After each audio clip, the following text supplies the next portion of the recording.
बिस्मिल्लाहिर्रहमानिर्रहीम, अस्सलाम वालेकुम, गुड मॉर्निंग, वेलकम टू सुनो पाकिस्तान। मैं हूं आपका होस्ट अजीम राना, मेरे साथ मौजूद हैं और मैं हूं शहर बानो अवान। उम्मीद है आप सब ठीक होंगे और एंजॉय कर रहे होंगे अपने दिन को, मौसम को एंजॉय कर रहे होंगे, स्मॉग से अपने आप को महफूज रख रहे होंगे और अच्छा सा दिन गुजारेंगे आप। आज हमारे साथ गुजारेंगे आप 2 घंटे। हम कोशिश करेंगे कि ये 2 घंटे जो है प्रोडक्टिव हों और आपके काम आए। हमारे ये 2 घंटे इंतहाई प्रोडक्टिव होंगे इंशाल्लाह। हम अच्छी अच्छी इंपॉर्टेंट खबरें आपके साथ शेयर करेंगे। उससे पहले एक छोटा सा पब्लिक सर्विस मैसेज मेरे माइंड में आया शहर बानो, अगर आप इजाज़त दें तो जी बिल्कुल बिल्कुल बताऊं। और वो ये है कि जी सुबह सवेरे अक्सर सड़कों पर हम ये चीज़ नोटिस करते हैं, मैं तो काफ़ी दिन से ये नोटिस कर रहा हूँ कि ज़ाहिर दफातर स्कूल कॉलेजेस का वो टाइम होता है तो लोग इतनी स्पीड में गाड़ियाँ, रिक्शे, मोटरसाइकिलें और साइकिलें, ये सब कुछ इतनी स्पीड में चला रहे होते हैं कि कई बार सुबह सवेरे ही लामाफिदे एक्सीडेंट्स देखने में आते हैं मेन शाहराहों पर। तो एक छोटी सी गुजारिश है आपसे कि अगर आप इस चीज़ को अपना लेंगे तो हम बहुत से हादसात से बच सकते हैं। और वो ये है कि आपने जिस टाइम पे भी अपने कॉलेज, अपने स्कूल, अपने दफ्तर पहुंचना है, आप टाइम मार्जिन रख लें। आप आधा पौना घंटा पहले उठ जाएं ताकि आप आराम से ड्राइव करते हुए वहां पहुंचे। मेन रोड पे आओ, ऐसा लगता है आग लगी हुई है सबको। और बिलखसूस वो लोग जो वैन चलाते हैं, जो रिक्शे चलाते हैं, वो अपने अलावा बाकी लोगों की जिंदगियां भी जो उनके साथ सवार हैं खतरे में डालते हैं और बहुत खतरनाक कट्स लेते हुए वो आगे जाने की कोशिश करते हैं। बाइक में भी जो लोग होते हैं वो भी ऐसे करते हैं, जिसकी वजह से ये है कि आपकी ज़िंदगी जो है वो ख़तरे में है। आप वक्ती तौर पे तो पहुंच जाएंगे। मैंने एक जगह पे पढ़ा था कोट या फिर एक बैनर कह लें, उस पर लिखा था कि लेट जाना बेहतर है ऊपर जाने से। तो इसलिए आप it is better to be late than never. तो बेहतर है कि आप थोड़ा सुकून से जाएं। प्रोग्राम का आगाज़ करते हैं। हम अपने प्रोग्राम का आगाज़ अच्छी बात से करते हैं। तो आज हम प्रोग्राम का आगाज़ हुज़ूर अकरम सल्लल्लाहु अलैहि वसल्लम की इस हदीस मुबारका से करते हैं कि लोगों के लिए वही पसंद करो जो अपने लिए पसंद करते हो। सुभान अल्लाह, बहुत बड़ी बात है। माशाअल्लाह जी, बड़ी खूबसूरत बात है, बहुत खूबसूरत बात है। अमूमन हमने अजीम लोगों को देखा कि लोग दूसरों के लिए वो चीज़ कभी पसंद नहीं करते। किसी को गिफ्ट देना हो, किसी के साथ कोई खाना उसको खिलाना हो, किसी के लिए कोई राय देनी हो, तो लोग दूसरों के लिए हमेशा जो बची कुछ चीज है वो पसंद करते हैं, या वो चीज जो आपके पास एक्स्ट्रा घर में पड़ी होती है वो किसी इस्तेमाल में नहीं आ रही होती। या फिर अगर कहीं शॉपिंग करने भी जाते हैं तो जो सबसे उनको नजर आ रहा होता, मतलब वो क्या कहते हैं कि बस इसको बस देना ही है ना तो दे दो, इट्स ओके, चलता है, जिंदगी है। तो इसलिए ये हदीस पे हमें अमल करना चाहिए कि लोगों के लिए वही पसंद करो जो अपने लिए पसंद करते हो। अब इसको आप किसी गिफ्ट के तौर पर भी देख सकते हो, इसको आप किसी के लिए कोई राय भी देख सकते हो, इवन कोई डिसीजन भी आप जिस किस्म का फैसला अपने बारे में चाहते हैं कि आप अपने बारे में करें और जिस तरह का फैसला आप चाहते हैं कि लोग आपके बारे में करें, तो जब आप पर बारी आए तो आप भी लोगों के लिए वही मुंतखब करें, उसी चीज़ का इंतखाब करें जो आप अपनी ज़ात के लिए चाहते हैं। एग्जैक्टली। और आप जब आप ये पसंद नहीं करते कि आपके बारे में कोई गलत अल्फाज इस्तेमाल करे, आपके कोई कैरेक्टर असैसिनेशन करे, आपके काम को कोई पसंद ना करे, तो इसी तरह आप दूसरों के लिए भी वही अल्फाज यूज़ किया करें। तो आई थिंक बेहतर है कि आप बेहतर है जी। और बिलखसूस अगर हम आजकल की बात करें तो ज़रूरत इस बात की है कि दुनिया के लोग, हुक्मरानों से लेकर अवाम तक और अवाम से लेकर हर ख़ास शख्स तक हजूर अकरम सल्लल्लाहु अलैहि वसल्लम की पाकीज़ा सीरत को अपने लिए नमूना अमल समझे और उस पर अमल करें। इसी तरीके से ही दुनिया से फितना और फसाद ख़त्म किया जा सकता है। No doubt. और अमन और सलामती की फ़ज़ा कायम की जा सकती है अगर आप नबी करीम सल्लल्लाहु अलैहि वसल्लम को माने और उनके अहकामात पर अमल करें, उनके अहकामात पर अमल पैरा हों। इससे एक तो माहौल जो है वो मोहब्बत पैदा हो जाएगी, अमन पैदा होगा, एक दूसरे के बारे में जेलसी ख़त्म हो जाएगी। और ये बात कि मैंने पहले भी बहुत दफ़ा ये सुना है कि अगर कोई मुझे गिफ्ट करता है, और मैं नहीं कहती कि ये भी कहा जाता है कि गिफ्ट देने वाले की जो है वो आप नीयत देखें, आप उसका खलूस देखें, आप उसकी मोहब्बत देखें, लेकिन देने वाले को भी इस चीज़ का ख्याल रखना चाहिए। वैसे शहरबानो, हम जब इस बात की बात कर रहे हैं, हुज़ूर सल्लल्लाहु अलैहि वसल्लम की इस हदीस की जब हम बात कर रहे हैं, तो ऑब्वियसली एक वाइडर कॉन्टेक्स्ट में ये बात हुई है। और हम इसमें हुक्मरानों की भी जब बात करते हैं तो वो अपनी राय के लिए जिस तरह के फैसले करते हैं, उस हवाले से भी ये चीज़ बहुत काबिल गौर है। और बिलखसूस आजकल के ही कॉन्टेक्स्ट में बात करें, फ़लस्तीन की अगर हम बात करें तो आज इसराइली जारहीत को 1 माह मुकम्मल हो चुका है। वहाँ पर जो सूरत हाल है किसी से ढकी छुपी नहीं है। सेहूनी इसकी जानिब से आग और बारूद की बौछार इस वक्त जारी है और जो तारीखी शहर है गजा वो खंडर का मंजर इस वक्त पेश कर रहा है। जुल्म और बर्बरियत की दास्तानें सुना रहा है, हर तरफ तबाही और बर्बादी है। विजुअल्स टेलीविजन स्क्रीन पर भी आप हमारी देख सकते हैं, कोई जगह वहाँ पर महफूज नहीं है। फ़लस्तीनियों पर एक एक लम्हा और एक एक पल जो है वो भारी गुजर रहा है। बच्चों की बात की जाए, ख़वातीन की बात की जाए, बुजुर्गों की बात किया जाए तो चुन चुन कर उनको निशाना बनाया जा रहा है। किसी का सुहाग उजड़ रहा है तो कोई यतीम हो गया है। कोई ऐसा ख़ानदान नहीं है जिसमें किसी की शहादत ना हुई हो। हमने विजुअल्स देखे, हमने सोशल मीडिया हमारा भरा पड़ा इस ऑल्दो कि वो सारा कुछ डिलीट कर दिया जाता है कुछ घंटों के बाद, जो हम वीडियोस शेयर की जाती हैं और लोगों के अकाउंट्स जो हैं वो भी रिस्ट्रिक्ट किए जा रहे हैं कि आप पैलेस्टाइन के हक में आवाज़ मत उठाएं, आप पैलेस्टाइन के मुसलमानों के लिए मत बोलें। और क्योंकि जो ज़्यादा लोग हैं वो तो ताकतवर के साथ हैं, और ताकतवर जो है वो बताया जा रहा है कि जी इजराइल है, तो इजराइल जुल्म की इंतहा कर रहा है, लेकिन कोई बोल नहीं रहा। सैकड़ों खानदानों को सफाई हस्ती से मिटा दिया गया है। गजा में पानी पीने के लिए है ही नहीं, खुराक भी नहीं, अद्वियात भी नहीं। कल मेरी नज़रों से एक वीडियो गुजरी और मैं बयान नहीं कर सकती वो कितनी तकलीफ दे वीडियो थी। वो एक खातून थी, यंग लड़की थी, उन्होंने कहा कि अगर हम बॉम्बिंग से बच रहे हैं, अगर किसी तरीके हम इतने घुटन ज़दा माहौल में जहाँ पर सिर्फ बॉम्ब और इस तरह की बाकियात हैं, वहाँ पर सांस लेकर जिंदा रह रहे हैं, तो हमें भूख से मारा जा रहा है। एक महीने के अंदर कितनी तबाही हुई और कितने लोग जो हैं वो अपनी जान का नजराना पेश कर चुके हैं। इसी पर बात करने के लिए हमारे साथ मौजूद हैं बैनुल-अक़वामी उमूर की माहिर डॉक्टर शाज़िया अनवर चीमा साहिबा। वेलकम टू सुनो पाकिस्तान।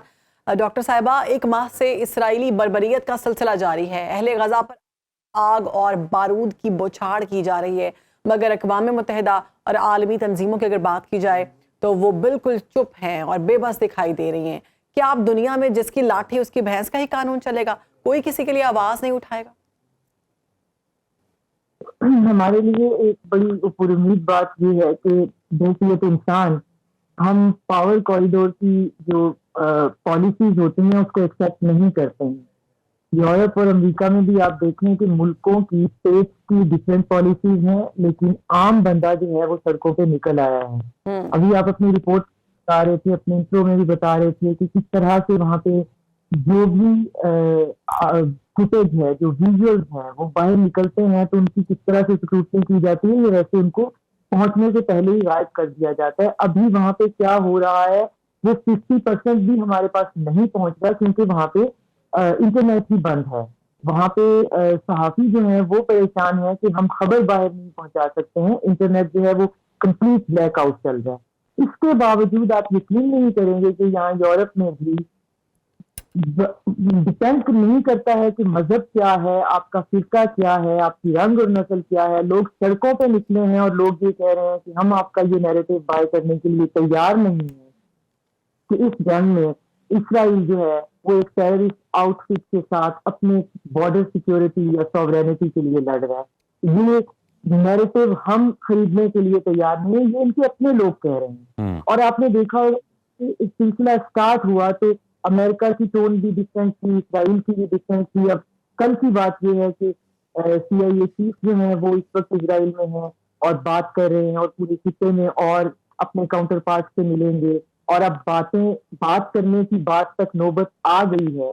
तो उसकी वजह ये है कि किसी ने डॉक्टर साहिबा, बेशक बात करने तक नौबत आ गई है, लेकिन दूसरी जानिब हम ये भी देख रहे हैं कि न्यूक्लियर बॉम्ब करने का जो प्लान है वो बनाया जा रहा है। इस तरह के बयानात सामने आ रहे हैं। फिर US की जानिब से मिडिल ईस्ट में अब सबमरीन भी भेज दी गई है। तो ये जो मामलात हैं ये किस जानिब इशारा कर रहे हैं? ये कैरेट एंड स्टिक पॉलिसी जो है वो अपनाई जा रही है?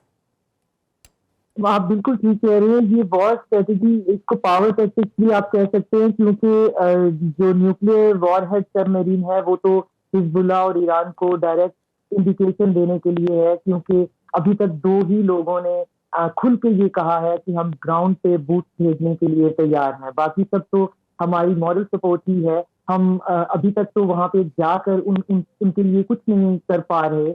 अगर हम मुस्लिम उम्मा की बात भी करें और अगर हम वैसे भी सिविल सोसाइटी की बात करें, वैसे भी अगर हम पूरी दुनिया में मौजूद कोई भी ऐसा मुल्क है जिसकी पॉलिसी जो है वो इस बात की इजाजत देती हो, तो ये तो प्रेशर टैक्टिक्स हैं उन चंद मुल्कों के लिए जो ये कह रहे हैं कि हम वहां पे जाएंगे, तो उनके लिए वहां पे ये सारा जो है वो सिलसिला करके रख दिया गया है कि अगर आप इस तरफ आए तो ये न्यूक्लियर वॉर जो है वो स्टार्ट हो सकती है। तो क्या अमेरिका न्यूक्लियर वॉर जो है वो इस रीजन में स्टार्ट करके, और अमेरिका की हिस्ट्री है कि वो सिर्फ जंग शुरू करता है फिर इसे जंग खत्म नहीं करनी आती है, उसकी जंग बहुत खत्म, वो एक लंबा सिलसिला चल पड़ता है। और अगर आप न्यूक्लियर वॉर स्टार्ट कर रहे हैं तो क्या आप इसको खत्म करने की नीयत रखते हैं और फिर खत्म करने अहलियत से आपकी क्या मुराद है, आप कितने वॉर क्राइम्स और करेंगे, कितने इंसानी जानों को आप कोलेटरल डैमेज कहेंगे, 4-4.5 से तो ज्यादा किस बच्चा है जिसको आप किस आउटफिट के साथ जो है वो उसे जोड़ेंगे, या ये कहेंगे कि ये इसका ये कसूर था, या आप उस बच्चे को भी कह रहे हैं कि ये एजिटेटर है या दहशतगर्द है। तो दुनिया इस बात को तस्लीम नहीं कर रही है। इसी वजह से सेक्रेटरी स्टेट ब्लिंकन भी मौजूद है। और मेरा कहने का मतलब ये है, मैं बात इसलिए ये कर रही हूँ कि इन लोगों को, ये लोग बात करने या सुनने के लिए तैयार नहीं थे। शुरू की खबरें ये थी कि हम तहस नहस कर देंगे, हम गजा की पट्टी को खत्म कर देंगे। जी बिल्कुल डॉक्टर साहिबा, सही जानिब आपने भी निशानदेही की है। आप चूंकि बैनुल अक़वामी अमूर की माहिर हैं, तो ये कहिएगा कि वॉर क्राइम्स जिस तरह के किए जा रहे हैं इसराइल की जानिब से, कौन है इस वक्त जो उनको पूछे? क्योंकि जो रिपोर्ट्स आ रही हैं इस वक्त गजा स्ट्रिप के अंदर अल शिफा हॉस्पिटल है जी, जिसके बारे में कहा जा रहा है कि वो सिर्फ चंद घंटे का बैकअप उसके पास रह गया, जिसके बाद सारी सप्लाईज बंद हो जाएंगी, अस्पताल मुकम्मल तौर पर बंद हो जाएगा। और यही सिचुएशन है जी इंडोनेशियन हॉस्पिटल के साथ। दूसरी जानिब अल कुद्स अस्पताल है, जिसके बाहर ही जो बेचारे जख्मी थे और जो लोग वहां से गुजर रहे थे उन पर बमबारी की गई। तो ये इतने स्वेयर वॉर क्राइम्स किए जा रहे हैं। आपने बहुत इंटरेस्टिंग पॉइंट्स उठाए हैं, और इन दो क्वेश्चंस में पहले तो आपके इंडोनेशियन हॉस्पिटल और शिफा हॉस्पिटल की तरफ आते हैं जी। मुझे तो फिक्र ये है कि उनकी सप्लाई तो एक तरफ है, पिछले 24 घंटों में बहुत शिद्दत से यूट्यूब वीडियोस जो हैं वो इसराइल की तरफ से अपलोड की जा रही हैं, जिनके अंदर इंफ्रास्ट्रक्चर उन हॉस्पिटल्स का दिखाया जा रहा है और बताया जा रहा है कि सरफेस के नीचे ग्राफिक डिजाइनिंग के साथ कि सरफेस के नीचे 3 फ्लोर तक हमास ने अपने बंकर्स और ऑफिस बनाए हैं। तो मुझे लगता है कि ये दो अस्पताल भी मुस्तकबिल में खुदा न खास्ता उनके टारगेट का एक डायरेक्ट टारगेट जो है वो उनका बनने लगे हैं, और वो पूरी दुनिया को ये बताना चाह रहे हैं पहला अस्पताल पे हमला करने के बाद से हम मजबूर हैं, हम अस्पताल भी छोड़ नहीं सकते हैं। तो एक तो ये इसकी तरफ तवज्जो दिलाना चाहती थी कि मीडिया पे फ्लडिंग हो रही है उन फेक तस्वीरों की। इंडोनेशियन हॉस्पिटल और शिफा हॉस्पिटल जो हैं वो जितने ऊपर नजर आते हैं उतने ही जमीन के नीचे हैं। और ये मुझे नहीं समझ में आता कि ये नैरेटिव देखने वाले क्या समझते हैं कि सारी दुनिया जो है वो उनकी तरह सिनिकल है, उनकी तरह इतनी ही इनसेंसिटिव और इनह्यूमन है। और जहां तक आपका दूसरा सवाल था कि वॉर क्राइम्स को कौन देखेगा और रोकेगा, तो वॉर क्राइम्स डिटर्मिन करना ही पहले हो जाता है। पहले आप कह रहे हैं कि ये है ही कोलेटरल डैमेज, आप एक 2 माह के बच्चे को भी कोलेटरल डैमेज कह रहे हैं, एक प्रेग्नेंट औरत को, एक बूढ़े इंसान को भी कोलेटरल डैमेज कह रहे हैं।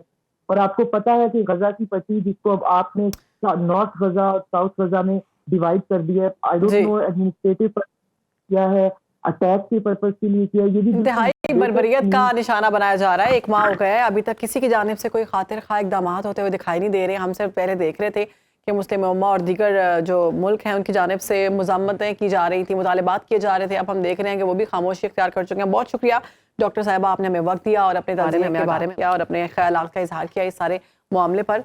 और अगर हम देख रहे हैं अजीम 1 महीना हो गया, जैसा कि आपने भी कहा कि अस्पतालों में जो है अद्वियात की बिल्कुल। किल्लत और शहरबानो जो अंदाज़ों के मुताबिक जो ऑन ग्राउंड सिचुएशन है, जो वहाँ पर जर्नलिस्ट अवेलेबल हैं, जो वहाँ पर वॉर इसको कवर कर रहे हैं, उनकी जानिब से जो नंबर्स अब तक बताए जा रहे हैं वो बड़े ही डेंजरस हैं। जो हलाकतों की अगर हम बात करें, इस वक्त गजा में कुल 10,000 का ये जो नंबर है, जो फिगर है वो क्रॉस हो चुका है। और इसकी अगर हम मज़ीद बात करते हैं जी, इसमें 4,000 से ज़ायद तादाद बच्चों की है, तकरीबन 2,500 से ज़ायद ख़वातीन हैं जो अपनी जान का नजराना पेश कर चुकी हैं इस जंग के दौरान। और ये स्क्रीन पर मैप देखा जा सकता है जी, ये गजा स्ट्रिप का मैप है, जिसकी एक साइड पर मेडिटेरेनियन सी है, रफ़ा वाली साइड खान यूनिस के बिल्कुल साथ अगर आप देखें तो मिस्र का यहाँ से बॉर्डर लगता है। ये वाहिद इवैक्यूएशन जोन है, ये वाहिद एरिया है जो इस वक्त फ़लस्तीनी इस गजा स्ट्रिप के इलाके में, जो कि 365 स्क्वायर किलोमीटर्स का ये इलाका है गालिबन, और 2.3 मिलियन इसकी आबादी है। ये एक इनके पास फ्री कह ले सेफ जोन बचाया जहाँ से ये टुवर्ड्स इजिप्ट क्रॉस कर सकते हैं। बिल्कुल जी। और इस इलाके की अगर गजा स्ट्रिप की बिलखसूस अगर बात की जाए तो ये देख सकते हैं कि इनको 5 एरियाज हैं टोटल जिसमें डिवाइडेड किया गया है। नॉर्थ गजा, गजा सिटी, बेरल बला, खान यूनिस और रफ़ा। ये नॉर्थ गजा वाली साइड से स्ट्राइक्स का आगाज़ हुआ है, जहाँ पर ऊपर आप देख सकते हैं प्रोहिबिटेड जोन भी है, और इस एरिया में शदीद बमबारी की जा रही है। इस एरिया में शदीद जो इस वक्त जंग है उसका माहौल है, और इसी एरिया में मेन अस्पताल हैं इस वक्त जो कि निशाना गजा बनाया स्ट्रिप जा रहा को बिल्कुल जो मेडिकल फैसिलिटीज़ यहाँ प्रोवाइड करते हैं और सोर्सेज ये भी बताते हैं जी कि 46% 40% जो अस्पताल हैं वो फंक्शनिंग नहीं है इस वक्त। और ये देख लें, ये रेड जो जोन है यही वो जोन है नॉर्थ गजा का इलाका जहाँ पर ज़्यादातर जो है वो बमबारी भी की गई। और इसके अलावा रफ़ा क्रॉसिंग की जानिब उन्हें धकेलने का पैगाम दिया गया है कि वो लोग जो अपनी जान बचाना चाहते हैं वो फौरी तौर पर रफ़ा क्रॉसिंग की तरफ जाएं। रफ़ा क्रॉसिंग से एक ही बॉर्डर है जो आपको इजिप्ट की तरफ सेफ जोन थोड़ा सा प्रोवाइड करता है, लेकिन वहाँ पे भी बॉर्डर बंद है, इजिप्ट की जानिब से कोई फैसिलिटेट नहीं किया जा रहा। दूसरी जानिब गजा स्ट्रिप के इजराइल है और एक तरफ जो है वो मेडिटेरेनियन सी है। तो ये अब एक ओपन एयर प्रिजन है जहाँ पर 2.3 मिलियन पीपल इस वक्त स्टक हैं। नॉर्थ गजा की बिलखसूस हम बात करते हैं, अल-शिफा अस्पताल यहीं पर है, अल-कुदस इंडोनेशियन हॉस्पिटल और तुर्किश पैलेस्टीनियन फ्रेंडशिप हॉस्पिटल, ये अस्पताल हैं टोटल जो यहाँ पर मेडिकल एड के लिए मौजूद हैं। लेकिन इनमें से कोई भी प्रॉपर फंक्शनिंग नहीं है क्योंकि कुछ अस्पतालों के पास बिलखसूस जैसे अभी हम बात कर रहे थे कि अल-शिफा और इंडोनेशियन हॉस्पिटल, इनके पास जो मेडिकल इक्विपमेंट है उसके लिए उसको चलाने के लिए जो जनरेटर चाहिए फ्यूल नहीं है, तो वो चंद घंटों का बैकअप बचा है जिसके बाद ये अस्पताल मुकम्मल शट डाउन हो जाएंगे। अल-कुदस अस्पताल के बाहर बम मारे गए। वहाँ पे 50,000 से ज्यादा जो हैं प्रेग्नेंट खवातीन हैं और उनके जो डिलीवरीज की जा रही हैं, सी सेक्शन किए जा रहे हैं, वो बगैर एनेस्थीसिया के किए जा रहे हैं। यानी पेन खत्म करने के लिए जो अद्वियात दी जाती हैं ताकि पेन की जो शिद्दत है वो कम हो, वो उनके पास मौजूद और नहीं है। इस वक्त शायद बानो जो मैप हमारी स्क्रीन पे है, हम अपने नाज़रीन को बताएं कि ये पूरा इजराइल का मैप है, मतलब ये फ़लस्तीन का इलाका था पूरा जो अब इजराइल ने अपने कंट्रोल में रखा हुआ है। वैसे अब जो फ़लस्तीन रह गया है वो एक तो ये गजा स्ट्रिप का इलाका है जो हाईलाइट है इस वक्त मैप में भी, और दूसरी जानिब वेस्ट बैंक का इलाका है जिसमें ईस्ट यरूशलेम जो है वो फ़लस्तीन को एज आ कैपिटल कह लें वो दिया गया है, वो देखा जा सकता है जी मैप में टेलीविजन स्क्रीन पर भी एक साइड पे।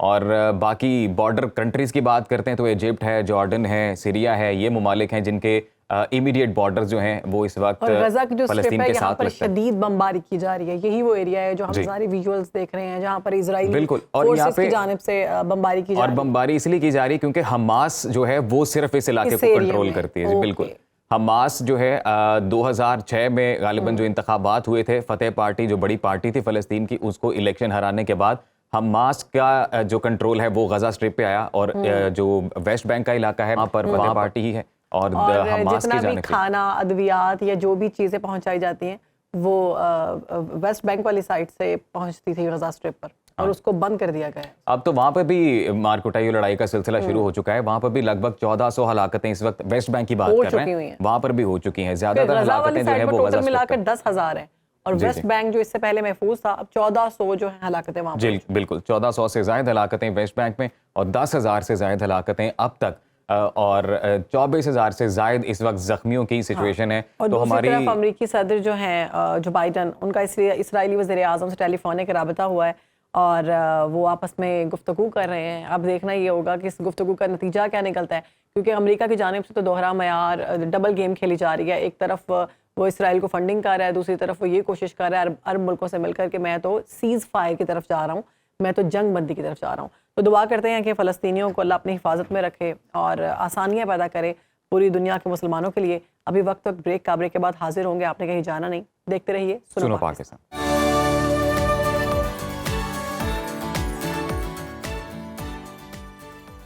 Welcome back. इंतखाबात का बिगल बजते ही सियासी मौसम गर्म हो गया है और हलचल में इजाफा दिखाई दे रहा है। नई सफबंदी शुरू हो गई है। नवाज शरीफ ने 4 साल बाद बाकायदा तौर पर सियासी सरगर्मियों का आगाज कर दिया है, जबकि गुज़श्ता रोज उन्होंने मॉडल टाउन लाहौर में पार्टी ऑफिस लोगों से जाकर मुलाकात भी की है और रहनुमाओं से मुलाकातों का सिलसिला जारी है। इलेक्शन की तैयारियां की जा रही हैं, उसकी हिदायत की जा रही हैं। मरियम औरंगजेब कहती हैं कि सियासी मुखालिफिन लेवल प्लेइंग फील्ड का जो रोना रो रहे हैं वो रोना उनकी शिकस्त का है और वो अपनी शिकस्त को निशानदेही कर रहे हैं। जबकि पीपल्स पार्टी के जो सेक्रेटरी इतलात है फैसल करीम कुंडी, उन्होंने मरियम औरंगजेब को मुखातिब करते हुए कहा है कि हम लेवल प्लेइंग फील्ड की बात कर रहे हैं, आप एवन फील्ड समझ रही हैं। लेवल प्लेइंग फील्ड का सुनकर आपके चेहरे पर मायूसी और माथे पर पसीना क्यों है? तो इसी तमाम सूरत हाल पर बात करते हैं। जी बिल्कुल, और पीपल्स पार्टी के सेक्रेटरी इत्तलात फैसल करीम कुंडी साहब हमारे साथ मौजूद हैं। फैसल साहब, बहुत शुक्रिया आपके वक्त का। वेलकम टू सुनो पाकिस्तान। सर, ये कहिएगा कि पीपल्स पार्टी गुज़िश्ता कई दिनों से लेवल प्लेइंग फील्ड ना मिलने का शिकवा कर रही है और साथ ही क्लीन स्वीप और इलेक्शन जीतने फिर वजीर आजम बनाने के दावे भी किए जा रहे हैं। ये भी इल्ज़ाम लगाया जा रहा है कि जी नून लीग और निगरान हुकूमत का गठजोड़ है। सर, सबसे पहले तो ये कहिएगा कि लेवल प्लेइंग फील्ड का जब मुतालबा किया जाता है तो ये लेवल प्लेइंग फील्ड है क्या? दूसरा ये कि पीपल्स पार्टी को बिलखसूस ऐसा क्यों लग रहा है कि नून लीग और निगरान हुकूमत का कोई गठजोड़ है? बिस्मिल्लाहिर्रहमानिर्रहीम। देखें, पाकिस्तान पीपल्स पार्टी ने जो है वो लेवल प्लेइंग फील्ड की बात की है और हमने सिर्फ एक एहतजाज आउट किया है। हमने ये नहीं कहा कि लेवल प्लेइंग फील्ड नहीं है, हम रो रहे हैं या हम इलेक्शन का खुदा नखास रिकॉर्ड कर रहे हैं ये। और हमने ये कहा कि हमें हमेशा लेवल प्लेइंग फील्ड नहीं मिली, लेकिन हमने इलेक्शन लड़े हैं और हमने इलेक्शन जीते भी हैं।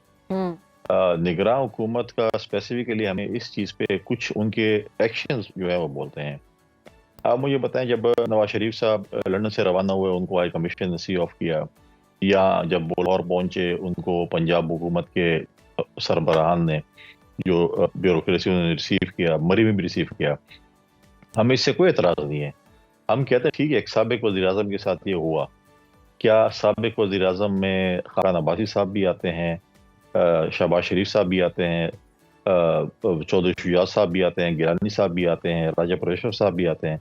क्या उनके साथ भी ये सलूक होता है? अगर हो रहा है तो फिर हम कहते हैं ठीक है, हमारे जो सिविलियन इदारे हैं वो न्यूट्रल हैं। लेकिन जब ऐसे नहीं है तो फिर शिकायत होती हैं।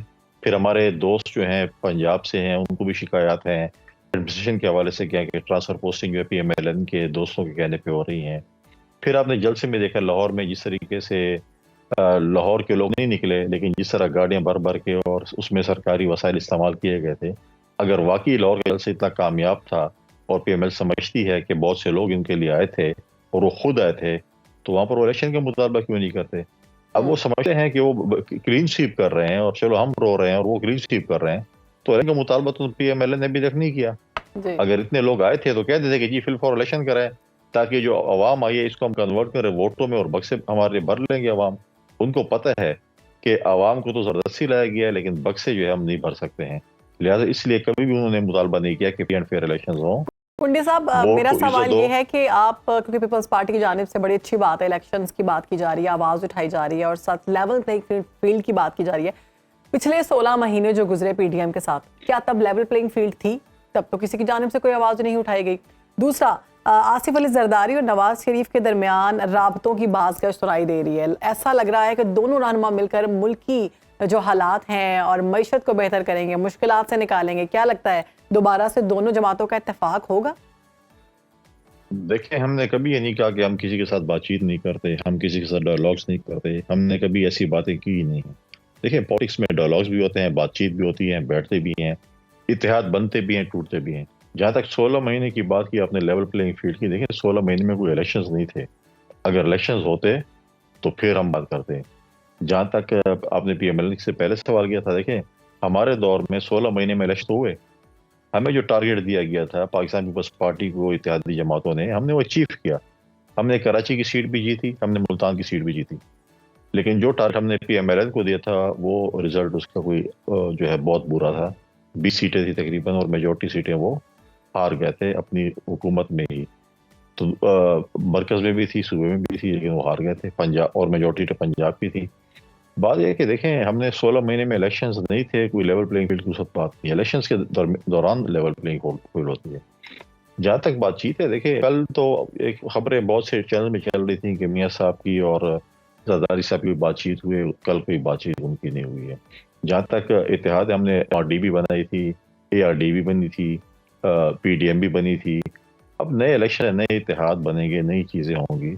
हर इलेक्शन में नए इत्तेहाद बनता है, इलेक्शन के बाद भी नए। कुंडी साहब, अभी आपने जिक्र किया जैसा कि नए इत्तेहाद बनेंगे जब इंतखाबात होंगे इंशाल्लाह, तो ये बताइएगा कि PTI का क्या फ्यूचर आप इस हवाले से बिलखसूस देख रहे हैं, और पीपल्स पार्टी और PTI, क्या ये कोई इत्तेहाद मुमकिन है? देखें, अभी तक तो PTI के साथ पाकिस्तान पीपल्स पार्टी की कोई बातचीत नहीं है, ना हमारे बैकडोर की बातचीत है, ना हमारी कोई अभी तक बातचीत है। और फ्यूचर के मुतालिक कोई प्रेडिक्शन नहीं कर सकते कौन किसके साथ बढ़ सकता है, क्या बातचीत हो सकती है, क्या नहीं हो सकती। देखिए, PTI के वो लोग जो 9 मई में मुवस्से थे, उनके साथ तो बातचीत उस वक्त तक नहीं हो सकती जब तक अदालतें उनके फैसला नहीं करती कि उनका क्या मुस्तकबिल है। अगर उनको सजा होती है तो उनके साथ क्या बातचीत होगी।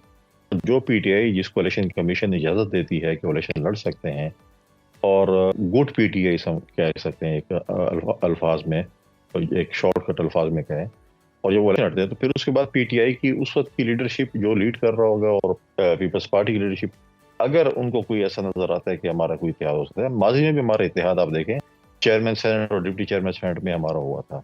लिहाजा पॉलिटिकल पार्टीज डायलॉग्स में देखें, हमारी पीएमएलएन के साथ माजी में बहुत पोलराइजेशन थी, लेकिन बाद में मोहतरमा शहीद और नवाज शरीफ के दरमियान चार्टर ऑफ डेमोक्रेसी हुई, उसके बाद भी हम अलहदा हुए, फिर हम 2008 में इकट्ठे हुए, फिर हम अलहदा हुए, फिर हमने पीडीएम बनाई, फिर अलहदा हुए, फिर इत्तेहादी हुकूमत में इकट्ठे हुए। तो पॉलिटिक्स में बातचीत होती रहती है, कहीं पे आप इकट्ठे हो जाते हैं, कहीं पे आपको, अब देखें अगर आपके इत्तेहाद हो, पार्टीज के इत्तेहाद हो, इतनी बड़ी पार्टीज जो है वो अगर इत्तेहाद करती हैं इलेक्शंस में, तो आप किस अपने पार्टी के लीडर को, अपने पार्टी के कैंडिडेट को कुर्बान करेंगे। कुंडी साहब, आसिफ अली जरदारी साहब की जानिब से दावा किया गया है कि 8 फरवरी का जो सूरज है बिलावल भुट्टो की फतह का पैगाम लेकर ही तुलू होगा। तो अमूमी तौर पर हमने देखा है कि जो पार्टी पंजाब को सर करती है वही वफाक में हुकूमत बनाती है। तो पंजाब में बड़ी कामयाबी के बगैर बिलावल भुट्टो कैसे वज़ीर आज़म बनेंगे? कोई हिकमत अमली तैयार की गई है पीपल्स पार्टी की जानिब से, कोई नई हिकमत अमली? क्योंकि हमने देखा है कि लास्ट इलेक्शंस में भी जनूबी पंजाब में चंद एक सीटों के अलावा पीपल्स पार्टी में पंजाब में कोई खास पज़राई नजर नहीं आई। तो इतना बड़ा जो दावा किया जा रहा है, कोई खास हिकमत अमली है आप लोगों की? देखिए, मैं आपकी इस चीज से बिल्कुल एग्री नहीं करता हूँ। आप मुझे बताएं 2008 में पाकिस्तान पीपल्स पार्टी ने कितनी सीट पंजाब को स्वीप किया था? स्वीप नहीं किया था। हमने सिंध में सीटें लेके गए मेजोरिटी, उसके बाद हमने कुछ सीटें सेंट्रल पंजाब और जनूबी पंजाब में थी, कुछ केपी में थी और कुछ इक्का दुक्का हमारी बलूचिस्तान में थी, लेकिन हम इत्तेहादी जमातों के साथ हमने हुकूमत बनाई थी। अभी भी अपना होमवर्क कंप्लीट किया और इंशाअल्लाह ताला हम अपनी इत्तेहादी जमातों के साथ मिलकर नंबर गेम के जरिए हम बिल्कुल, हमारी नंबर गेम ज्यादा होगी, हम पीएमएलएन को भी दावत देंगे आप हमारे इत्तेहाद में शामिल हो। 2008 में हमारी नंबर गेम ज्यादा थी, हमने उनको दावत दी कि आप हमारे इत्तेहाद में शामिल हो। इस दफा पीएमएलएन की नंबर गेम ज्यादा थी, हमने उनको कहा कि आपकी नंबर गेम ज्यादा है, हम आपके साथ जो है वो इत्तेहाद में हैं। कुछ ऐसी जमातें थी, छोटी जमातें, जिन्होंने आसिफ अली जरदारी साहब को गारंटर रखा था अदम एतमाद में, लेकिन हमने कहा था हम वोट आपको देंगे। लिहाजा अगर हमारे नंबर गेम की ज्यादा होंगी तो हम बिल्कुल हम हुकूमत भी बनाएंगे और शायद हमारी लीडरशिप पीएमएलएन को भी दावत दिया कि आप हमारे साथ इत्तेहाद में शामिल हो, ताकि इस मुल्क को इकोनॉमिकल क्राइसिस से निकालें, इस मुल्क को अपने पाँव पे खड़ा करें। देखिए, सवाल बहुत इंपॉर्टेंट इलेक्शन का है। अगर इलेक्शन फ्री एंड फेयर होते हैं तो ये मुल्क आगे तरक्की करेगा और वो मुल्क जो है वो स्टेबलाइज होगा। अगर मेन पॉलिटिकल पार्टीज को इलेक्शंस पे एतराज़ात होंगे तो भी जब अगर सिलेक्शंस होगी तो फिर खुदा न खास्ता जो अनस्टेबिलिटी होगी, तो जो सेलेक्ट होकर आएंगे और जिन्होंने सेलेक्ट किया होगा उन पे बहुत बड़ा क्वेश्चन मार्क होगा, क्योंकि जब आप इलेक्शन तस्लीम नहीं करेंगे, इलेक्शन कमीशन पर बड़ी जिम्मेदारी आयद होती है कि फ्री एंड फेयर इलेक्शंस करवाए जाएं ताकि तमाम जमातें उस पर इत्तफाक करें, उनके रिजल्ट्स को कबूल करें। बहुत शुक्रिया फैसल करीम कुंडी साहब, आपने अपना खुसूसी वक्त निकाला, वक्त दिया और जो भी इस वक्त सियासी सूरत हाल है, बिलखसूस पाकिस्तान पीपल्स पार्टी का जो मौक़िफ़ है वो सामने रखा।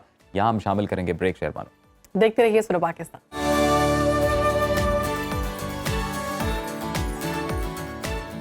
Welcome back after the break. नाजरीन, अब वो वक्त आ गया है जिसका हमें भी बड़ी शिद्दत से इंतजार था, ख्वाबों का। अब हम जिक्र करेंगे। मिलेगा तो नहीं आपको? जी, मिलेगा नहीं। हाँ, ये है बस थोड़ी सी मायूसी कि ये मिलेगा नहीं जो हम दिखाएंगे टीवी पे। बहरहाल जी, हम अपनी रिवायत को बरकरार रखते हुए हमेशा जो सकाफती रिवायती खाने हैं, मुनफरिद मकाम की जो पहचान होते हैं, वो अपने नाजरीन के साथ शेयर करते हैं। इसी तरह से कश्मीरी रिवायती खानों में मुनफरिद मकाम रखने वाली डिश है जी गोश्ताबा। दुनिया भर में अपने जायके की वजह से ये मशहूर है।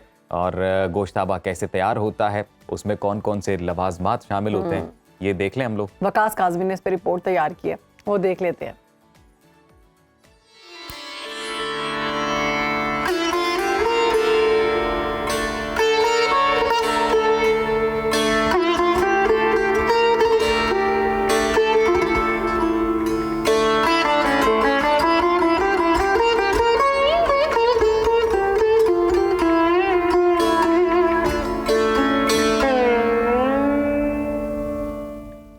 कश्मीरी रिवायती डिश गोश्ताबा तैयारी के मुख्तलिफ मराहिल से गुजरता है। पहले मरहले में गोश्त को कूटा जाता है, फिर उसमें मसाला जात डालकर गोश्त की गोल गोल टिक्कियां बनाई जाती हैं। कुछ देर पानी में उबालने के बाद गोश्ताबा को निकाल लिया जाता है। मार्केट से पहले गोश्त लाते हैं, उसके बाद इसको कूटते हैं, कूटने के बाद इसमें छोटे गोश्त की चर्बी डालते हैं, फिर मसाला काली मिर्च और मोटी इलायची डाल के फिर इसको बनाते हैं, बना के फिर उबाल के फिर इसको फ़रोख्त करते हैं। कश्मीरी गोश्ताबा जो है कश्मीर की रवायती डिश है और ये कश्मीर में बहुत ज़्यादा पसंद की जाती है। हमारे घरों में, शहर में, होटलों पे ये कसरत से बनाई जाती है और इसका टेस्ट ही माशाल्लाह ऐसा होता है कि ये हर घरों में तैयार की जाती है और हमारे शादी ब्याह जो होते हैं उसकी तकरीबात इसके बगैर अधूरी होती है। गोश्ताबा की पकवाई के लिए दूसरे मरहले में घी, दही और दीगर मसालाजात का इस्तेमाल किया जाता है। कश्मीरी रिवायती डिश गोश्ताबा का इस्तेमाल शादी ब्याह और दीगर तकरीबात में खास तौर पर किया जाता है। अपने मुनफरिद जायके के बायस कश्मीर के रिवायती खानों में गोश्ताबा को मुनफरिद मकाम हासिल है।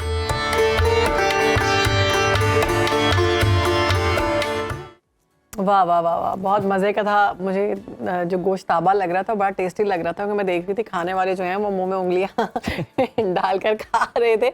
तो गोश्ताबा से अच्छा बड़ी एक जहन में आती है कि गोश्त के कलर का होगा, रेड कलर का कुछ होगा, बट ये तो वाइट है और ये हमारे कोफ्तों की तरह के घी की वजह से और उसमें जो बाकी चीजें ऐड की जाती हैं उसकी आपने वजह खाया से। अजीम गोश्ताबा? हम लोग मुजफ्फराबाद का ट्रिप प्लान करते हैं जी, मुजफ्फराबाद जाएंगे क्योंकि वहाँ की स्पेशलिटी है तो वहीं से खाएंगे। आप भी अपना प्लान करें ट्रिप और वहाँ जाकर गोश्ताबा जरूर खाएं। हम लोग आएंगे जी ब्रेक के बाद वापस और मजीद दिलचस्प स्टोरीज आपके साथ शेयर करेंगे। आप कहीं मत जाइएगा, देखते रहिए सुनो पाकिस्तान।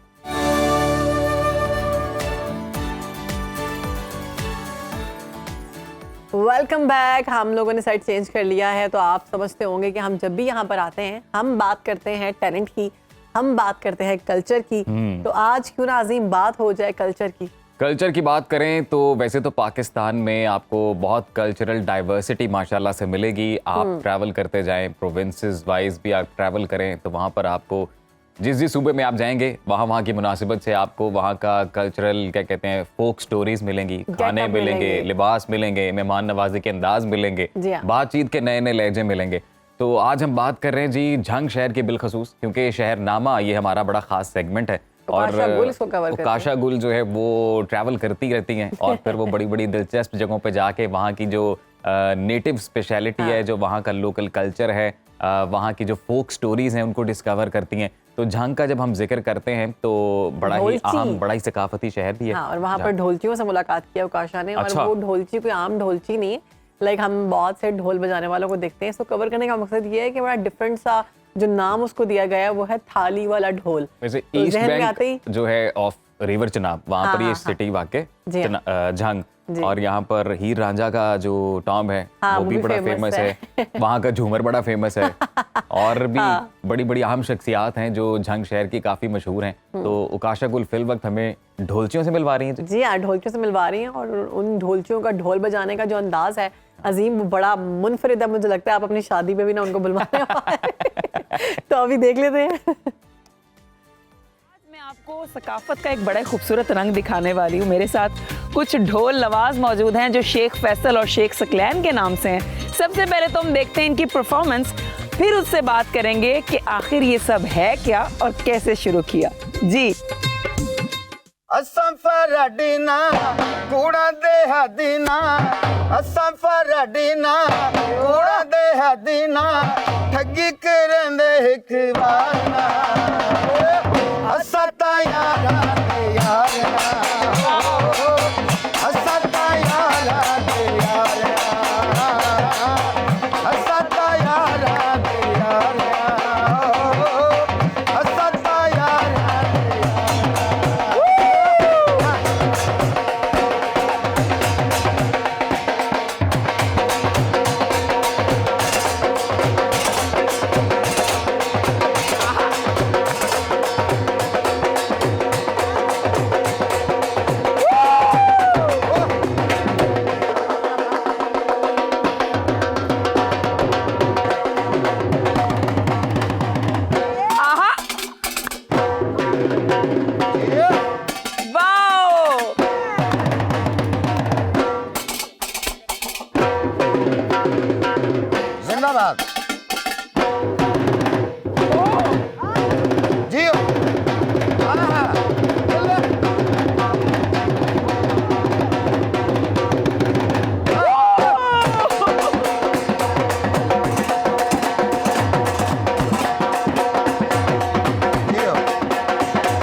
जी हाँ।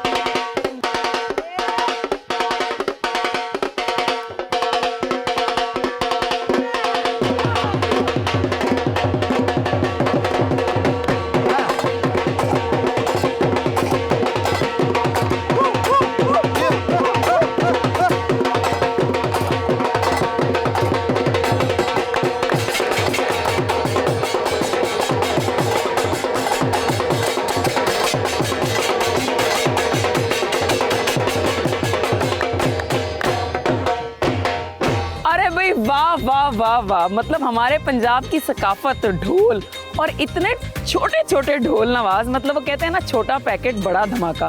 तो ये धमाके कहाँ से आए हैं मेरे साथ? ये तो है शेख सकलैन और ये शेख फैसल। ये आबाओ अजदाद से मतलब आपके बाप दादा करते आ रहे हैं या आपने इसको स्टार्ट? नहीं, ये हमारे दादा परदादा काम करते हैं और ये हमारा मतलब कि पेशा ही है ये ढोल बजाना। अच्छा। और हम छोटे से थे, पढ़ाई करते थे, स्कूल में जाते थे और पढ़ाई मतलब कि इतना हमारा तो ज़हन नहीं था पढ़ाई करने का, लेकिन हम मतलब कि अपने जो उस्ताद थे, टीचर थे स्कूल वाले, तो उनको भी हम ढोल सुनाते थे। अच्छा। तो वो हमें डांटते थे कि तुम्हारा ढोल मतलब कि तुम ढोल बजाते हो, पढ़ाई तो तुम करते नहीं हो। तो उसकी वजह से हमारे जो अब्बू जान हैं तो उन्होंने हमें उनके जो है ना पितरेर मतलब के जो चचा के बेटे हैं, अच्छा, तो उनके पास हमें ले गए और उनके पास छोड़ा। हमें भी शौक था ढोल सीखने का। तो जो हमारे उस्ताद हैं सिंगर जाकिर अली शेख और उस्ताद मोहम्मद नवाज शेख, अच्छा, उनका बहुत बहुत शुक्रिया अदा करते हैं जिन्होंने हम इस मकाम तक पहुंचा। अरे भाई ये बात होती है अच्छी कि आप अपने उस्तादों को याद रखें हमेशा। जी, एक तो मैं भूल जाती हूँ, शेख सकलैन ये थे शेख फैसल। फैसल साहब बताएं कि इतने छोटे से पैकेट में इतना बड़ा धमाका कैसे हो रहा है? बस के हमारा एक शौक था। हमने शुरू से सोचा था कि हमने ढोल बजाना है, साथ में दोनों भाई रहना है। तो पढ़ाई का शौक है, पढ़ना जारी है साथ या नहीं? नहीं, पढ़ाई छोड़ दी है। ये तो गलत बात है, मतलब आप फन भी करें लेकिन पढ़ाई तो जरूरी नहीं, इतनी सी कर रही है कि हमें समझ आ जाए। चलें, ये बाकी दुनिया सिखा देगी। हाँ, दुनिया सिखा बिल्कुल देगी। इस तरह। और हमारे शो के वजह से आपको पूरी दुनिया में इंशाल्लाह देखा जाएगा। बहुत मेहरबानी। मैं चाहती हूँ लास्ट एक खूबसूरत सी परफॉर्मेंस देने जो जरूर, सारी जिंदगी याद बहुत रहे। मेहरबानी। 1 2 3 गो।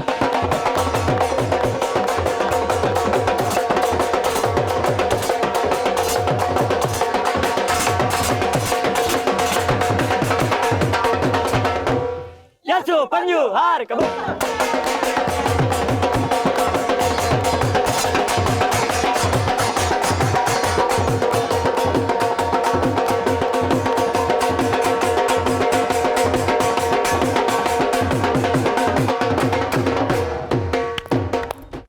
वाह वाह वाह, यसु पंजू हार कबूल। बहुत जबरदस्त भाई जी, ढोल क्लासिक। जो है पंजाबी ढोल, क्या ही बात है। और मेरा नहीं ख्याल कि ढोल सुनने के बाद कोई शख्स अपनी सीट पर आराम से बैठ सकता है। हाँ, हम किस तरह अजीम ने बैठे भी हैं हमें अपना पता बहुत भंगड़ा किया, मैंने भी बहुत किया क्योंकि आप लोग हमें देख नहीं रहे थे इसलिए। और अजीम मुझे कहते हैं मेरा भंगड़ा निकल रहा है, मैंने कहा निकाल दे। मेरा भंगड़ा निकल जाना था बैठे बैठे, बड़ी मुश्किल से कंट्रोल किया मैंने। और शेख फैसल एंड जो शेख सकलैन साहब हैं, ये इन ढोलचियों का और इस ढोल के गिरोह है। साथ हम ये कहेंगे कि माशाल्लाह से सुनो को 1 साल जो है अब मुकम्मल हो गया है। तो इसी बात पे हमारी तरफ से हल्का हल्का ढोल और हल्का हल्का ढोल कल का भंगड़ा। और ये साल जो है ये कामयाबियों का साल था। बिल्कुल। और हम उम्मीद करते हैं, हम तवक्को करते हैं कि ये सफर जारी और सारे रहेगा और हम अपने नाजरीन के लिए बड़ी बड़ी इंफॉर्मेटिव, दिलचस्प, इंटरेस्टिंग स्टोरीज, कहानियां शेयर करते रहेंगे। और हम भरपूर कोशिश करेंगे हमेशा की तरह के हमारे साथ बिताए आपके ये 2 घंटे आपकी मेमोरी का पार्ट बन जाए, आपका best time of the day बन जाए और हम लोग एक फैमिली बन जाए और हम हमेशा की तरह यूँ जुड़े रहें इंशाल्लाह। और 1 साल मुकम्मल हो गया, दुआएं हैं कि इंशाल्लाह बहुत सारे साल अभी आने हैं। अभी तो सिर्फ 1 साल मुकम्मल हुआ है और अभी हम ब्रेक पर जा रहे हैं, वापस आ रहे हैं। हमारे साथ बड़े खास गेस्ट भी मौजूद होंगे, तो आपने कहीं जाना नहीं, देखते रहिए सुनो पाकिस्तान।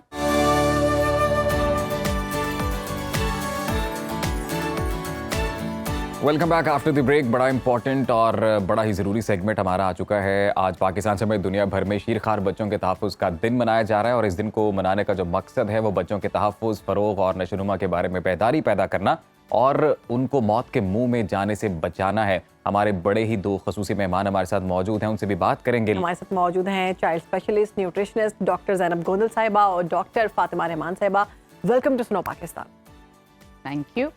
कैसे हैं आप दोनों?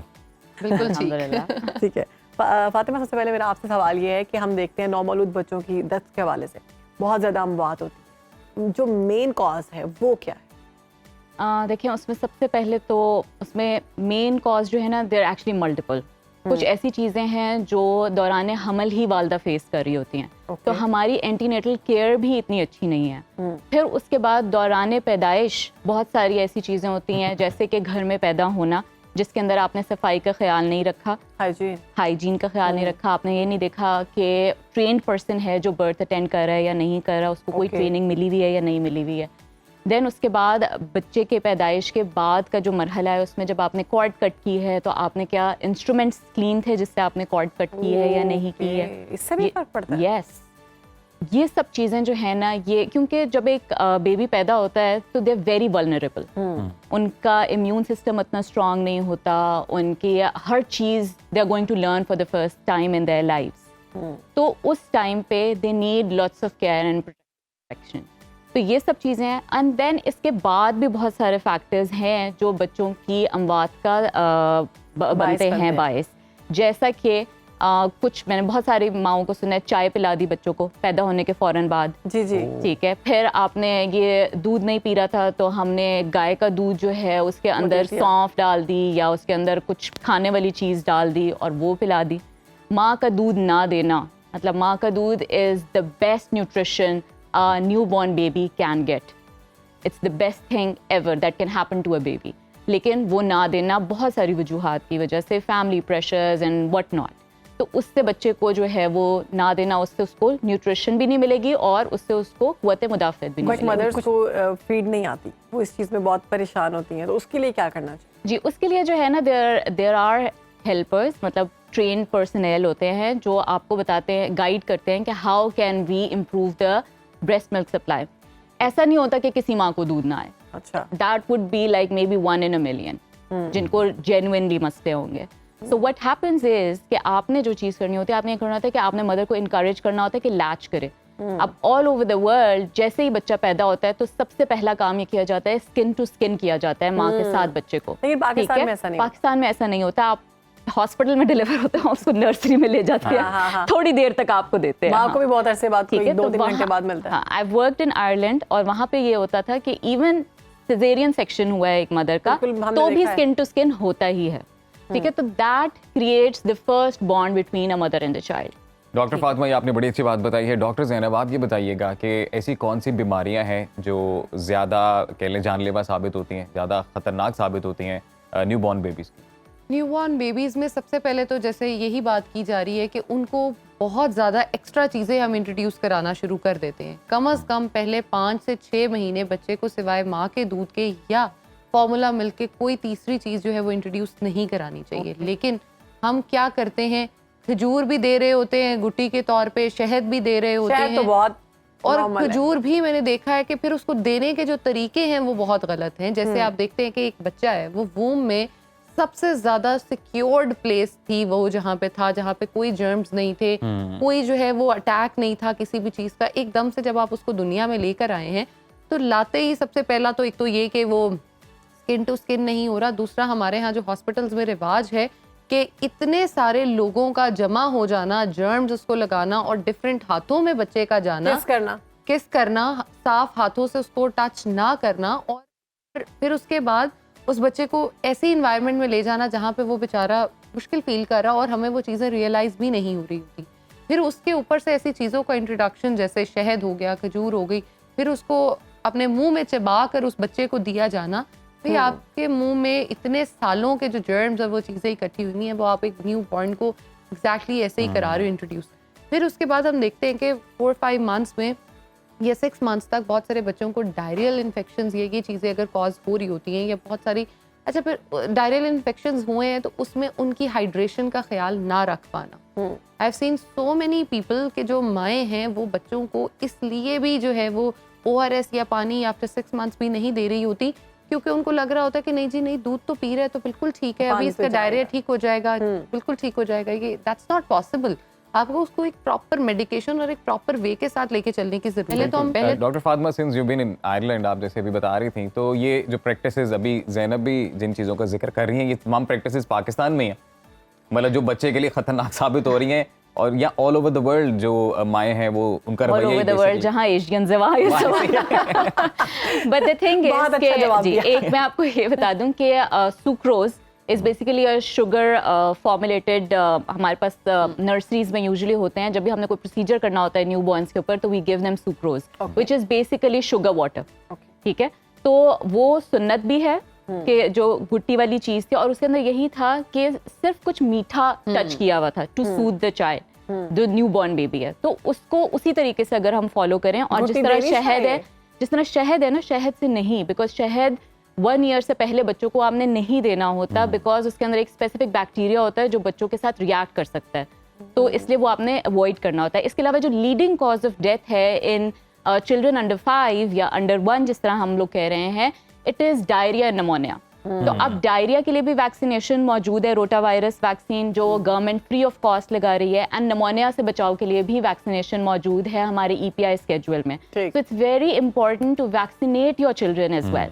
तो आप अपने बच्चों को हिफाजती टीके लगवाएंगे तो आप एक्चुअली उनकी लाइफ को प्रोलॉन्ग भी कर रहे हैं, और दूसरा आप उनको सेहतमंद जिंदगी भी दे रहे हैं। डॉक्टर साहब, जो हम फार्मूला मिल्क की जानिब जाते हैं, मजबूरन हमें जाना ही पड़ता है, मोस्टली हमने यही देखा है, तो इस सूरत में कितना ख़तरनाक है, इससे कौन कौन सी ऐसी बीमारियां हैं या ऐसे खतरात हैं जो मुरतब होते हैं सिर्फ फार्मूला मिल्क देने से?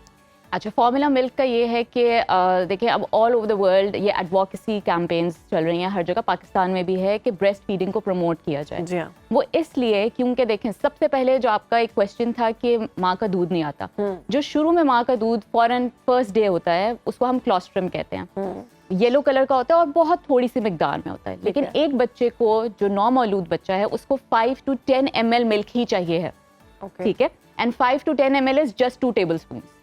ठीक है, अब उसको चाहिए ही इतना है। आप जब उसको बॉटल से 1 ounce पिलाते हैं जबरदस्ती, आप क्या करते हैं, आप उसके स्टमक को स्ट्रेच कर देते हैं। जो जैसे गुब्बारा है, उसकी इलास्टिसिटी अगर हम स्ट्रेच करते रहेंगे, उसमें डालते रहेंगे पानी या हवा से उसको हम स्ट्रेच करें, तो वो उसकी इलास्टिसिटी कम हो जाएगी। The same is what happens with your stomach. Doctor Fatima, आपने बड़ी इंटरेस्टिंग बात की है, और ये बड़ा एक दिलचस्प टॉपिक है। इस पे हम चाहेंगे कि हम बात को मजीद आगे बढ़ाएं, और हम जाएंगे ब्रेक पे। ब्रेक से वापस आएंगे, हमारे मेहमान हमारे साथ मौजूद हैं, बातचीत आगे बढ़ाएंगे। ब्रेक पर जाने से पहले ज़ैनब, आपके लिए सवाल जवाब आप आफ्टर ब्रेक दे दीजिएगा।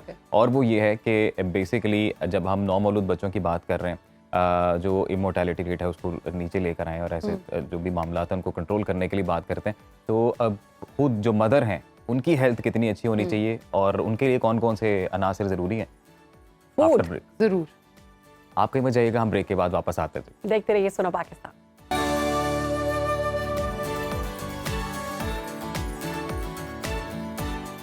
Welcome back after the break, और हमारा टॉपिक जारी है। हमारे गेस्ट हमारे साथ मौजूद हैं, बातचीत भी जारी है उनसे। ज़ैनब, ब्रेक पे जाने से पहले आपसे एक सवाल किया था कि माँ की सेहत का अच्छा होना कितना ज़रूरी है?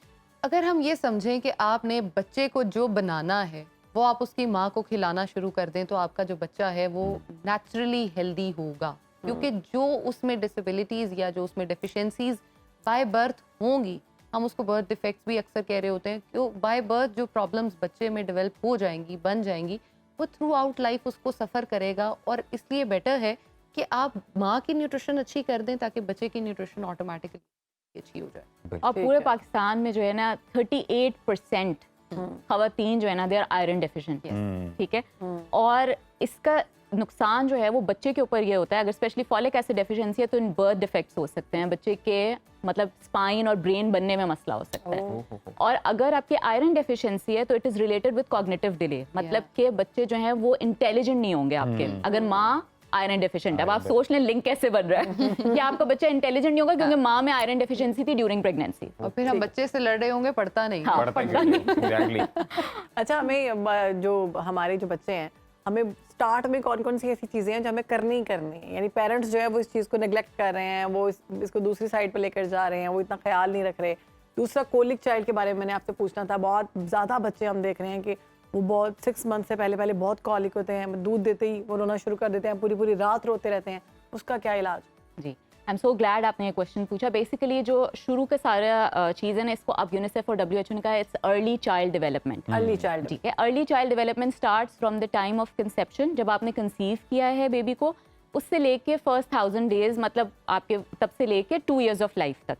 तो अब इस दौरान बच्चे को कुछ ऐसी ख़ास चीज़ें हैं जिनका हमने ख्याल रखना है ताकि वो एक भरपूर इंसान बन सके, इंटेलिजेंट और कंट्रीब्यूटिंग इंसान बन सके, बड़ा होके, या इंटेलिजेंट बन सके। उसके अंदर सबसे पहली चीज़ जो है ना वो एंटीनेटल केयर है, जिसके ऊपर हमने बात कर ली। फिर वैक्सीनेशन की हमने बात कर ली। फिर ब्रेस्ट फीडिंग की हमने बात कर ली। 6 मंथ्स की एज के ऊपर न्यूट्रिशियस फूड्स को इंट्रोड्यूस करवाना, मतलब कि जिसे हम नरम ग़िज़ा कहते हैं, वो इंट्रोड्यूस करवाना नहायत ज़रूरी है।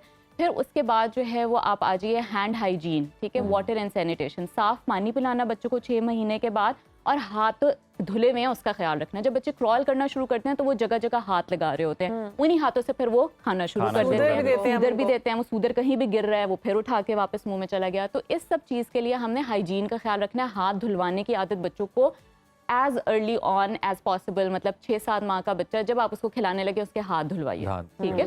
और अपनी मदर ने या जो भी फीड करवा रहा है उसने भी हाथ धोने हैं अपने, कि आपके हाथ गंदे ना हो। देन इम्पॉर्टेंट चीज़ इज़ अर्ली स्टिमुलेशन, जो मुझे लगता है बहुत निगलेक्टेड चीज़ है। वो ये है कि पेरेंट्स का बच्चे के साथ एक ताल्लुक होना, ठीक है। वो ताल्लुक जो है ना वो स्ट्रेंथन करने की बहुत ज़रूरत है हमारे मुल्क में, टू इंश्योर कि बच्चे डेवलप सही कर सकें। और उसमें एक बहुत बड़ा रोल जो आज हम देख रहे हैं वो है ओवर यूज़ ऑफ स्क्रीन। बच्चे को हम शुरू होते हैं कि ये बैठ रहा है, इसको खाना खिलाना है, तो उसके सामने हमने टैब लगा दी, पोएम लगा दी, और फिर हम उसको खिलाते गए नेटफ्लिक्स। अब उसको कुछ टेस्ट का नहीं पता कि क्या टेस्ट है खाने का, क्या टेक्सचर है, उसने फील नहीं किया, वो बस निगल रहा है। लेकिन और हम खुश हो रहे हैं कि खा लिया। बिल्कुल, स्क्रीन टाइम इज वेरी लेकिन जितना कलर्स आंखों के सामने चेंज हो रहे होते हैं वो उनके लिए वैसे ही बहुत डेंजरस है। तो 18 मंथ से पहले 0 स्क्रीन टाइम। बिल्कुल। और ज़ैनब, जाते जाते एक और ज़रूरी सवाल मेरे ज़हन में है, और वो भी हमारे यहाँ पे हमारे इस माशरे में बड़ा कॉमन है, और वो है बच्चे का सर बनाने वाला। कि ये कितना खूबसूरत सवाल है ना। और एक और, क्योंकि अगर सर अच्छा ना हो तो माँ की खैर नहीं। और हमारी क्योंकि आबादी का एक बहुत बड़ा रकबा ऐसा है जो कि न्यू बॉर्न बेबीज के लिए मॉडर्न टॉयज या वो जो झूला टाइप होता है वो अफोर्ड नहीं कर सकते। तो वो अपनी, मैंने देखा है कुछ जगहों पे देसी झूला बना के छोटे से बच्चे को डाल के झुला रहे होते हैं। तो वो कितना ठीक है? और सर बनाने वाला scene, saddle is fine, saddling is fine, तो सॉडल कहते हैं हम, सॉडल। हाँ जी, तो वो झूला बना के आप दुपट्टे के अंदर वो चारपाई के साथ बांध के, लेकिन हाँ, आपने जोर से एक तो हिलाना नहीं है, हिलाना है ही नहीं, वो खुद ही हल्का सा हिल ही रहा होता है बाय द वे, थोड़ा ठीक है। और दूसरा आपको उनकी शक्ल नजर आ रही हो कि बच्चा हिल रहा है या नाक तो नहीं नीचे प्रेस है, ये कवर्ड तो नहीं हो रही। अच्छा, उसमें ज्यादा मसला मैं जो देखती हूँ वो ये आता है कि हम इतनी जोर से उसको झूला दे रहे होते हैं कि बच्चा खुद अपनी सेंसेस जो है उसको समझ ही नहीं आ रही होती मेरे साथ हो क्या रहा है। चुप वो ऑलरेडी कर जाता है, लेकिन वो डर से, ऑनेस्टली वो डर से चुप करता है, और हमें लग रहा होता है वाह क्या बात है, बच्चे को प्यारा एग्जैक्टली। सर बनाने वाली बात रहेगी बीच में, जो सर बनाने वाली बात है, देखें जी, उसके लिए तो मेरा ख्याल है बच्चे की बर्थ से पहले ही हम कोई टाइल्स, कोई ईंटें, कोई वो प्लेट्स और इतनी हार्ड चीजें रख देते हैं। देखिए, जो ब्रेन की डेवलपमेंट है वो ऑलरेडी हम देखते हैं कि उसकी प्रॉपर शेप है। आप अगर ब्रेन की डेवलपमेंट की जगह को, उसके सर को प्रॉपर छेड़ेंगे तो आप ये देख सकते हैं कि नो डाउट 100% पॉपुलेशन में हम ये नहीं कह सकते, लेकिन कम से कम 10-20% में हम ये देखते हैं कि जो उनके ब्रेन के मसले मसाइल आते हैं या दिमाग के जो लिक्विड्स हैं, वो केमिकल्स जो हैं, हम उनको छेड़ देते हैं, ट्रिगर कर देते हैं, और वो बच्चा थ्रू आउट लाइफ जो है वो सफ़र करता है आपके सिर्फ माँ को वो बातें सुनाने और उससे कि जी सर सीधा चपेड़ जैसा है कि नहीं है, थोड़ी सी उसकी वो शेप तो नहीं खराब हुई हुई। सो आई थिंक के बजाय आप इसके कि इस चीज़ को देखें कि बच्चे का सर बना हुआ है कि नहीं, आप ये देखें बच्चा कितना एक्टिव है, कितना हेल्दी है, कितना वो रिस्पॉन्स दे रहा है। आप ये तो नहीं कर रहे बच्चे के साथ कि बच्चे का सर बन रहा है लेकिन बच्चे के जो रिफ्लेक्सेस हैं वो प्रॉपर नहीं है, और शुरू में बच्चा इतना करवट वगैरह भी नहीं लेता ना, तो ऑटोमेटिकली सर थोड़ा बहुत बन रहा होता है। तो जबरदस्ती मत करें कि मैं दबा दूं या कोई स्टील की नोज दबाई जाती है, आईज के ऊपर दबाया जाता है, बच्चे का लिप्स के ऊपर बड़े हो जाते हैं, बच्चे के इर्द गिर्द अच्छा माहौल बनाए। तो एग्जैक्टली, बहुत शुक्रिया, आपने आज खुसूसी वक्त निकाला, सुनो पाकिस्तान को वक्त दिया। बड़ा अहम टॉपिक था जिसके बारे में आपने बहुत सारी चीजें क्लियर की, thank you so much. And I am sure हमारे जो व्यूअर्स हैं उन्हें फायदा हुआ होगा। वैसे बड़ा वास्ट टॉपिक है, हम कोशिश करेंगे कि आइंदा किसी और दिन भी इस सेगमेंट पे बात की जाए और मजीद जो एक्सपर्टीज़ है वो ली जाए हमारे डॉक्टर से, और बिलखसूस जो पेरेंट्स हैं, जो नए नए पेरेंट्स बन रहे हैं, अब वो ज़्यादा ख्याल करें इस चीज़ पे और पढ़ें चीज़ों को, कोशिश करें कि वो क्लासेस लें। अगर कहीं पे क्लासेस ली जा रही हैं, अगर नहीं दी जा रही तो आपके पास मोबाइल है, सोशल मीडिया है, आप सर्च कर सकते हैं बच्चे को किस तरह से कैरी करना है, बच्चे को कौन सी चीज़ें फर्स्ट 6 मंथ्स देनी है, बच्चे को कौन सी चीज़ें नहीं देनी, बच्चे का सर बनाना है नहीं बनाना। बच्चे को बस बच्चे का ख्याल रखें, बस बच्चे को स्क्रीन नहीं दिखानी। स्क्रीन नहीं दिखा रहे। और इसके दो अहम जो रिजल्ट सामने आएंगे, एक तो आपका बच्चा हेल्दी होगा और दूसरा वो जब बड़ा होगा तो वो सोसाइटी में वैल्यू ऐड करेगा। तो एक हेल्दी बच्चा, एक हेल्दी मुआशरा, दोनों रिजल्ट्स आपके सामने आएंगे और आपकी फैमिली भी पीसफुल इन्वायरमेंट में रहेगी। तो मजीद भी बात आपसे करेंगे, यहाँ पर वक्त हुआ है ब्रेक का। हम वापस आएंगे ब्रेक के बाद, देखते रहिए सुनो पाकिस्तान।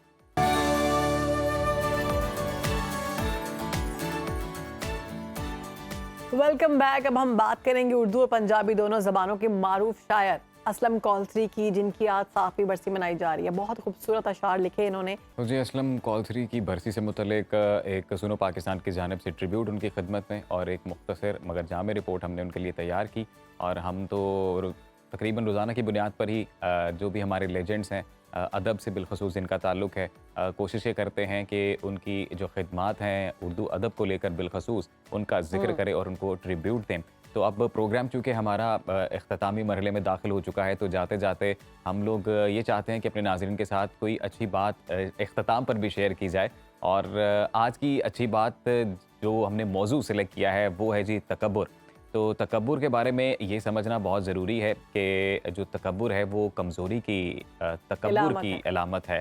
और तकब्बुर जो है जब आप करते हैं तो आप अपनी ज़ात की बड़ाई करते हैं और ये वो एहसास है कि जिसमें इंसान दूसरे लोगों को फिर हकीर समझने लगता है। और जब कभी कोई सच्चाई उसके सामने आती है तो वो उसे झुटला देता है। रसूल अकरम सल्लल्लाहु अलैहि वसल्लम ने इस अमल को सबसे बुरा अमल करार देते हुए फरमाया कि किसी आदमी के बुरे होने के लिए इतना ही काफ़ी है कि वो अपने मुसलमान भाई को हकीर या कमतर समझे। बिल्कुल ऐसे ही है। और सबसे नापसंद किया गया है तकब्बुर को, अल्लाह ने पसंद नहीं किया कोई शख्स तकब्बुर करे। यहाँ तक कहा गया है कि ज़मीन पर अकड़ के मत चलो, ज़मीन पर आजिज़ी से चलो। और अगर किसी से बात करते हो तो आजिज़ी से बात करो। किसी को भी बहुत छोटा नहीं समझना चाहिए, हकीर नहीं समझना चाहिए, क्योंकि आपको नहीं पता कि वो कितना मोतबर है अल्लाह के नज़दीक और कितना अल्लाह को पसंद है वो शख्स और कितना नेक है वो शख्स। तो ये सारी चीज़ें एक साइड पर, आपका अखलाक इस चीज़ का गवाह है कि आपको चाहिए कि आप किसी के साथ बात करो तो आप उसके साथ अच्छे तरीके से बात करो, क्योंकि आपके ये तमाम जो नामे अमाल हैं लिखे जाते हैं। कुछ ऐसा है कि अगर आप किसी के साथ अच्छे तरीके से बात नहीं करते अजीम, तो वो आपका अपना अखलाक ही ख़राब शो होता है। अगर आप किसी को छोटा दिखाते हो, किसी को हकीर दिखाते हो, तो इसमें अच्छा एक तो बात है जी, हम जो इनफरादी शख्सियत की बात करते हैं कि एक तो है कि आप इंडिविजुअल लेवल पर तकब्बुर का शिकार हो रहे हैं और अपने अलावा बाकी सबको हकीर समझ रहे हैं। एक जो आजकल बिलखसूस ओवरऑल पॉलिटिकल सिचुएशन बनी हुई है, तो उसमें कुछ ममालिक का रवैया ऐसा होता है कि उनमें भी तकब्बुर होता है और वही तकब्बुर फिर आपको ले डूबता है। और आप इन ममालिक को भी चाहिए कि वो तकब्बुर में ना रहें, बल्कि बाकी जो ममालिक हैं जहाँ पर लोग बस रहे हैं उनको उनकी ज़िंदगी गुजारने का जो बुनियादी हकूक़ है, जो कि आलमी एक कानून भी है, उसके मुताबिक उनको उनकी ज़िंदगियाँ गुजारने का मौका दिया जाए। और जिस तरह से बिलखसूस हम बात करते हैं कि इज़राइल की जानिब से जो मुजालिम ढाए जा रहे हैं मजलूम फ़लस्तीनियों पर, तो ये भी बहुत बड़ी एक तकब्बुर और गरूर की निशानी है। और हमने बड़ी इस तरह की मिसालें देखी हैं कि बहुत से मुल्कों में बहुत से बादशाहों ने इस तरह से तकब्बुर किया और बाद में वो कहीं पर भी नहीं थे, वो बिल्कुल नीस्तो नाबूद हो गए। इसी तरह किसी बुजुर्ग ने कहा है कि गुनाह जब कोई करता है कोई शख्स, तो उस गुनाह को जो है ना वो समझना चाहिए हकीर, उस शख्स को या गुनहगार को हकीर नहीं समझना चाहिए। जो इंसान है इंसानियत की कदर करें, इंसान से प्यार करें, मोहब्बत करें और एक दूसरे के साथ प्यार मोहब्बत से रहें, किसी को कमतर ना समझें। आपको नहीं पता कि उसका मकाम कितना बुलंद हो सकता है। एंड होपफुली कि आज आपने हमारे इस प्रोग्राम को एंजॉय किया होगा। तो अपना ख्याल रखें, कल इंशाल्लाह दोबारा इस टाइम पर आपकी खिदमत में हाजिर होंगे मज़ीद दिलचस्प कहानियों के साथ, इन्फॉर्मेटिव स्टोरीज़ के साथ। अपना और अपने प्यारों का ख्याल रखें, हर हाल में परवरदिगार का शुक्र अदा करें। हमें इजाज़त दें। अल्लाह हाफ़िज़।